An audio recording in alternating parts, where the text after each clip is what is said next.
Bienvenue sur le 19h de Zaire TV.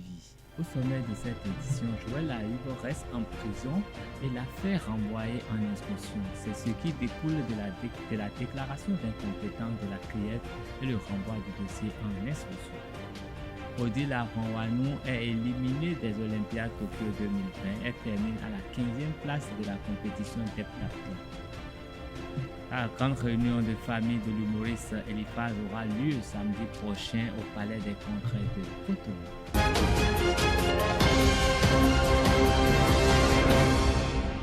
Mesdames et messieurs, bonsoir. La Cour de répression des infractions économiques et du terrorisme CRIET s'est déclarée incompétente dans le dossier Joël Aïvo à l'audience de ce jour.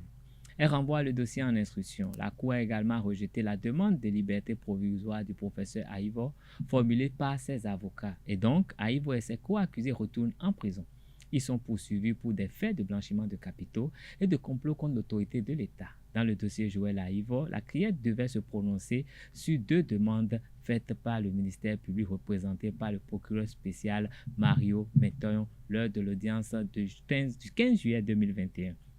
Le ministère public a demandé à la Cour de se déclarer incompétente et de renvoyer le dossier en instruction. Lors de l'audience de ce jour, le juge Guillaume Lally s'est rangé du côté du procureur spécial. Toujours à la CRIET, le procès du patron de la société Sonimex ainsi que celui de l'Office central de répression du trafic illicite des drogues et des précurseurs au certide et d'autres accusés a été renvoyé au 24 août 2021 à l'issue de l'audience de ce jour. Séraphin Yetor, le président directeur général de la société Sonimex, avait été accusé en urgence de la Cour de répression des infractions économiques et du terrorisme CRIET le jeudi 15 juillet 2021 suite à une chute dans des escaliers de la juridiction spéciale à Porto Novo. L'accident est survenu à la suite du renvoi de son procès au 5 août 2021 par la CRIET. Le prévenu est poursuivi dans un dossier de trafic international de drogue et de complicité de trafic international de drogue, ainsi qu'une dizaine d'autres accusés. Une note plus gaie à présent. L'humoriste Eliphaz organise la 3e édition de la grande réunion de famille ce samedi 7 août au Palais des Congrès de Cotonou. À la veille de cette soirée humoristique, l'artiste a levé un coin de voile sur ce rendez-vous du samedi prochain. C'est la 3e édition, donc ça fait 3 ans qu'on essaie de réunir les Agonois, de rire avec eux, de parler des problèmes qu'on a eus au cours de l'année. Donc cette édition, on va sacrifier au même rituel. Donc les réunis, parler de tout ce qu'il y a eu de août 2020 à août 2021. Oui, parce que déjà, dès le départ, il y avait eu des petits soucis au plan politique, donc il y avait une tension et on s'est dit en tant qu'humoriste, il fallait ramener la balle à terre au niveau de tout un chacun, de leur dire notre bien commun c'est le pays, donc vous avez obligation de faire la paix, de mieux diriger les choses malgré vos divergences politiques. Donc nous en tant qu'humoristes, on essaie de les apaiser et chaque année, on finit la fête nationale. Le week-end qui suit, on fait la grande réunion. Entre le numéro 2 et le numéro 3, il y a eu beaucoup de changements. Déjà, côté actualité, on a connu beaucoup de choses. Il y a eu la grande course agonale, donc on a choisi un nouveau chef de famille. Donc on va parler de tout ça, choisir ses apôtres. Donc tout ce qu'il y a eu au cours de l'année, nous on va parler de ça. On dira Bad Georgie par exemple, qui est devenu très croyant, qui a voulu faire comme Jésus, qui entre-temps avait fait 40 jours de jeûne dans le désert. Bad Georgie aussi a décidé de faire les 40 jours. Et chaque jour, lui, il parcourt 1 hectare à la marche. Donc il faisait ça et il n'a même pas fini. Arrivé au 39e hectare, il a atterri à Kansupa. Et on a demandé que il n'a pas été fait une angios, il n'a pas caché. Le coronavirus, mais before we rien, il a Bluetooth formé, il n'a pas caché donc. Une curiosité touristique du Mono. Kogotin, un village situé dans la zone humide du site Ramsa, dans l'arrondissement d'Agbanto. L'histoire de ce village se résume en une anecdote entre des pêcheurs et les mareyeuses, ces femmes de Ouida qui font le commerce du poisson sur l'îlot. Après les tractations autour des produits halieutiques, les amitiés se créent. Les pêcheurs intéressés par le physique des mareyeuses tapotent la joue ou les fesses de ces femmes. Les mareyeuses, pour indiquer le lieu où elles vont acheter les poissons à revendre, disent qu'elles vont dans le village où on tapote les fesses, d'où le nom Gogo Tinkpome. Un sage de Gogo Tinkpome explique. Gogo Tinkpome, à l'origine, n'existait pas au moment où les villages s'installaient. Combien de villages il y avait? Il y avait, et quand on commence par le sud, là-bas, on peut compter déjà Yehoun Kodi. Venir dans le milieu ici, Champankodi, ici, chez Apomadje, à Tonkourou, et les Métons. Bon, de l'autre côté, il y a Oueda de la douane, installée par Zounon. C'est bien ça. Bon, c'est les 4 premiers hameaux différemment installés. Bon, maintenant, c'est à la naissance de Gogo Tinkpome là, la place qui est appelée aujourd'hui Gogo Tinkpome a finalement donné son nom à tous les petits hameaux là, devenus aujourd'hui les quartiers du village de Gogo Tinkpome. Je pense que c'est clair. Alors, l'état de Gogo Tinkpome maintenant, comment le nom est venu? Bon, c'est un peu ça déjà, l'autre a déjà dit. C'est-à-dire que nos parents faisaient la pêche, puisque nous sommes au bord du lac comment vous appelez ça?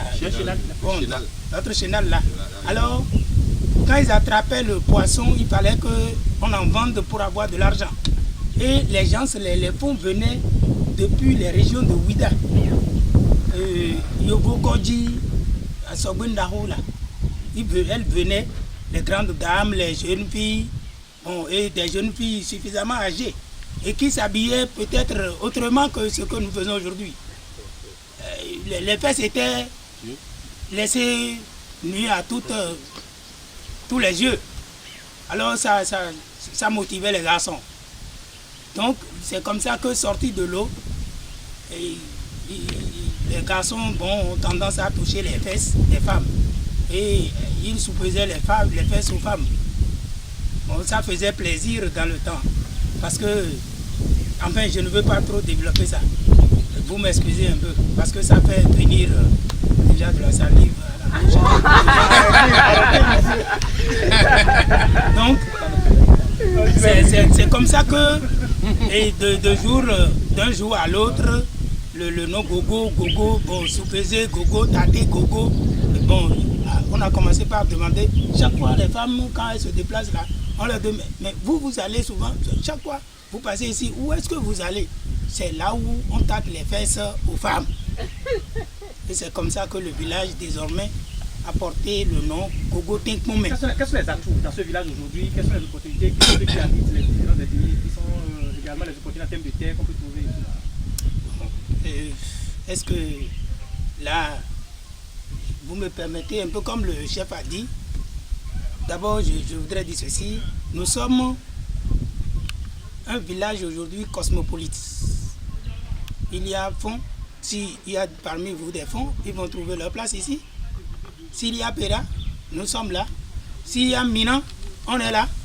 Et s'il y a même les gens Kotokoli, nous sommes là. Puisque moi je connais Kotokoli, donc je suis Kotokoli. S'il y a Otamari, je suis aussi Kouagou. Nous sommes d'accord? Bien. Bon, alors, n'importe qui vient ici va trouver place, un peu comme le chef a dit. Bon, maintenant, nous cultivons suffisamment, nous cultivons la terre. Et ça donne beaucoup parce que nous avons des terres fertiles encore. Nous en avons suffisamment. Et la parcelle ne coûte pas encore cher chez nous. Bon, et puis nous sommes de bons travailleurs. Dans un autre registre, les religions endogènes s'invitent dans ce 19h. Inquiétés par la perte d'intérêt pour leur culte, les dignitaires du culte oraux se sont organisés en association pour redonner confiance aux citoyens liés à cette coutume. Ils ont ainsi pris et rendu publiques des dispositions pour faciliter les pratiques cérémonielles à leurs descendants. Le président de Adjaran, Baba Oro de l'Ouémé, a commenté le communiqué de l'association au micro de Jacques Maouillon d'Almeda.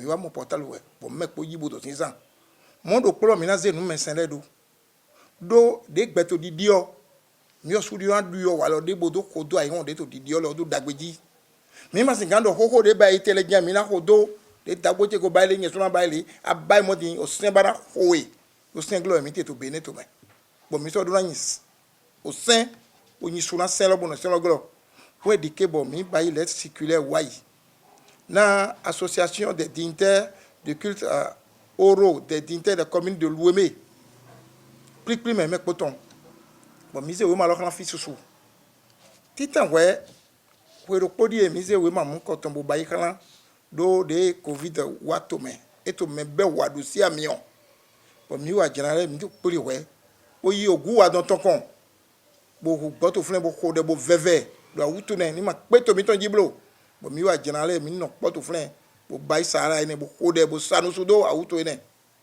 ene godo mi agodo wa kanwe ma ntori yidodo mele maje matrasi mele maje amisa mele maje fide miso ba ikpri da horo pokodo curé ajira ton po bo ko so ade mena mi bo ti mena mi do na wa mi na do na zunvi mi ton legbon bo yan do insin àwọn ti bibla ton alors ki kolo mede tendo mede ton na awutu lo ni le gado tron toji ni mede ko ikwegbe ni do na ozungan ton le hunno ton le hunvie ton le ene so na mi hunro do po bon mi tendo tout ton bose kon fi le po kan flan wala ne mude e me pe se we ma me po ma singan se we ma ne de mi kan bododo mi le ma gbedo mo fodu ma dunu fodu na dunu amon gbeto ni ya o nkan ton bo yin sage bo no zumena fodu ni du tevito zumena fodu ni dawa to zumen kere e ma na swali we ma na ya luji ye traduit autrement bodo mi gbedo fodu ma na du mi gbere ma nwere wa pon gbede okologbon atoya travers we dikebo mi to kungbe do bodido jo ganjo na do se to no via una yi ni ye ma ko hen ngbele bo sota do ye mo leko we mi so go fi phase de men bo wa ba lettre circulaire do poton to agodin bo we ba ne e to fi susu gbon mi o kan son 27 mi gbon bo to fi susu gbon bo ka do ete e do nu mese ni gbagbele utu ni ejivi to anago meri pe de anago si kukan egun no beton lo no beton na mele do kropo amo de fide o lo na be vitonte e do na mo ajana kolometon bo na dona bo yo do kolo na so dona chef quartier kolometon bo na mo sei we ne nu lo o zoom de to ajana lo si an lo me we na wa de sulo si fodo we na wa de sulo e me de fon pohun bo fodo do nu bo yi do yi sude gbede pon e ma so joba ni alors wule ete bo eto agban yi olorun ya gban ganji ye ja be ba igbe eni mo ajira de to ko iton me de pe de to we me kame ni ajira lo se délégué chef quartier we d'emploi we to akolu si to gan sinu kun yin to flen wo suna mo se bo ira na we ma e bo fodun no lo ba ya jana lo e da no te bo zun eto we na so ba ye ne mo do klo ni me lo so de afodo po jenu kan bo ikuto me sude no fona me yesude no fona nyesu e fie no fona nyesu to hen mi ton we po ina to fo yesu ne ajana de kolo me duran so se bonado kala bo ina so de fodun sun lo me ton mo ya de so e me de fon pa ina ba ni bo mi na se fodun mi ton bonado ko ko pali.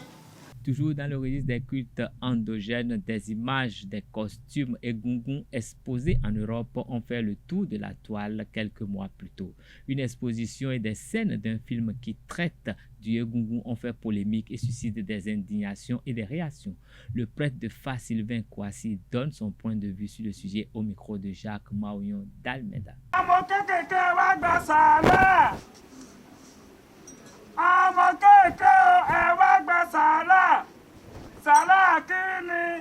Les Africains sont des rigolos. Je veux dire, sont des gogos. D'accord? C'est eux-mêmes qui ont vendu les habits des revenants. Les habits des revenants, pour eux, des masques, pour les blancs, c'est des masques. Il y a des masques en bambou, des masques en bois, des masques en paille. Pour les blancs, ce sont des masques de gogons qu'ils ont achetés. En Afrique, au Bénin, au Nigeria, partout. Nos balais ont vendu, les enfants des balais ont vendu. À la mort de leurs papas, ils ont vendu les revenants dans nos couvents, ça on le sait. Quand tu vends l'habit de ton ancêtre, ton fétiche qu'on appelle le Gougon à un blanc qui le conserve dans son musée, il faut lui dire merci. Ne jette pas des pierres, vous allez plus tard. Le criminel, c'est toi le criminel. Mais l'habit, avec le temps, peut prendre le coup des moisissures. Nous aussi, on sait, dans nos couvents. Et chaque année, pour faire le somme de Gougon, on ramène les habits pour les mettre à l'état. Ou bien, c'est ça qu'on fait. Mais ces femmes qui sont des couturières, en quoi elles profanent le Gougon? Le Gougon, aujourd'hui, les Béninois, les Andoyom, ils diront que le Gougon se résume à l'habit. Non, moi je suis initié. Je sais ce que c'est que le Gougon. Le Gougon n'est pas l'habit. Le Gougon n'est pas le kaleta. Le Gougon n'est pas le masque. C'est quelque chose de sacré que l'œil ne voit pas. L'œil ne voit pas le Gougon. L'œil ne voit pas le mort. Parce que la tradition dit que Mekouin Maou, c'est la personne qui meurt qui voit Dieu. On ne voit pas Dieu. Mais nos ancêtres, ils ont eu l'autorité auprès du divin que le fils qui est parti de l'autre côté, qui est rentré dans le jour, si nous sommes dans la nuit, on peut le ramener pour bénéficier de son expérience, pas terrestre, de l'autre côté, pour nous guider, parce que il devient une boussole. Il a vu là-bas. Et puis nous dit, ah, ne faites pas ça encore. Si vous faites ça, vous irez là-bas. Mais c'est ça. Mais c'est pas quelqu'un de physique qui est le Gougon. C'est l'entité qu'on ne voit pas. Donc c'est pas l'habit. Si on accepte que c'est l'habit, donc le Gougon devient quel état? Il n'est plus sacré. Donc tous ces Béninois ignorants qui parlent, qui font ces critiques aujourd'hui, ce sont des ignorants qui sont pas initiés. Le Gougon se trouve au couvent. Et beaucoup d'initiés même, dans les vrais couvents, ils ne voient pas le Gougon aussi. Non. D'accord? Donc il faut qu'on arrête ça. Et quand on va chercher les Gougons pour la première fois dans le culte qu'on fait de la forêt, il y a quelqu'un ici qui sait comment ça se passe. Donc ce n'est pas l'habit. Non, ce n'est pas l'habit. D'accord? L'habit, c'est un masque. Gardons le sacré, bon, respectons le sacré, ne tombez pas dans ça. C'est pour ça que je suis contre. Quand on me dit souvent que le vaudou est culturel, je dis non. C'est nous-mêmes qui donnons cette appellation vaudou qu'il est culturel. Il est culturel, donc il est folklorique. Qu'est-ce que vous voulez? Le sacré n'est pas culturel, le sacré n'est pas folklorique. Si c'est folklorique, le blanc font ce qu'ils font de ça. Voilà, le Japon fait la même chose.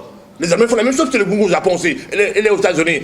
D'abord, on sort le Gougon aux États-Unis dans la rue, en France dans la rue, parce que c'est devenu folklorique. Et c'est nous-mêmes, nos responsables politiques, nos gouvernements, qui déclarent que le vaudou est folklorique. Il n'est pas folklorique, le vaudou est sacré. Le vaudou, c'est ce qu'on ne voit pas. C'est Dieu en nous.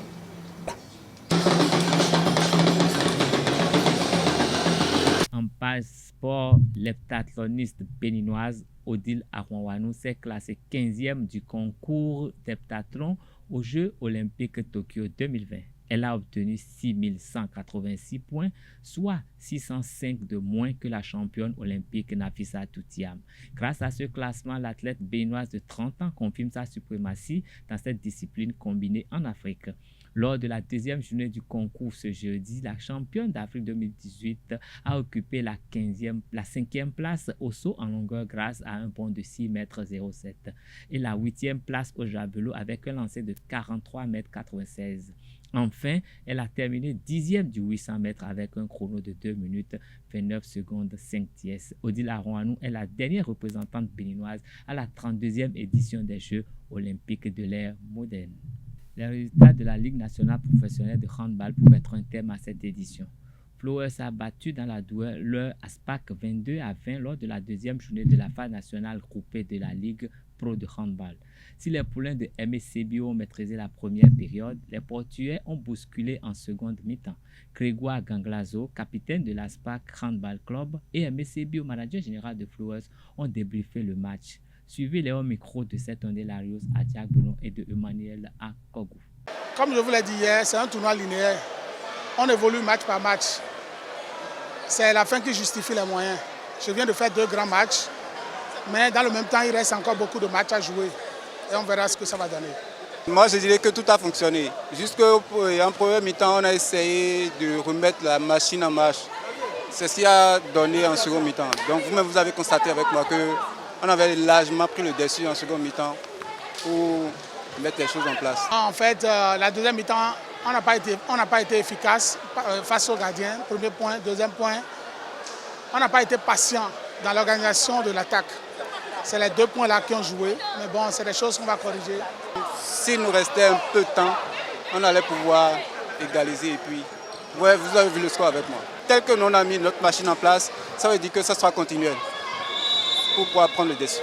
Dans les autres rencontres chez les hommes, Buffle a dominé Asbo 26-15. Adidja a pris le dessus sur Asso Model 31-25.